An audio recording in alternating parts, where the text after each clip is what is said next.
Hello guys, welcome to code warrior Telugu. ఈరోజు మనం discuss చేయబోతున్న problem URLify as given string. Okay, ఈ problem చూసుకున్నట్టయితే ఇన్పుట్ అనేది ఒక స్పేసెస్తో ఇంక్లూడ్ అయిన ఒక స్ట్రింగ్ అనేది ఇస్తాడు.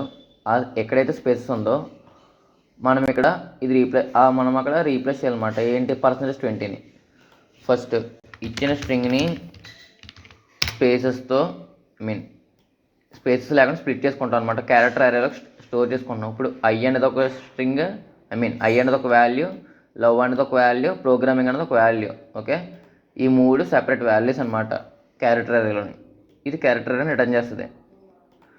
ఓకే, ఇప్పుడు దాన్ని జాయిన్ చేయాలి. ఆ మొత్తం క్యారెక్టర్ అరేని దేంతో జాయిన్ చేయాలి? దీంతో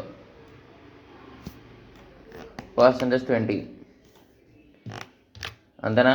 జాయిన్ చేసిన దాన్ని ఏం చేయాలి? రిటర్న్ చేయాలి. అంతేనా? ఓకే గాయస్, కంటెంట్ నచ్చితే లైక్ అండ్ షేర్ చేయండి. ఇంకేమైనా డౌట్స్ ఉంటే కింద కామెంట్ చేయండి guys. That's it for today guys. Thank you.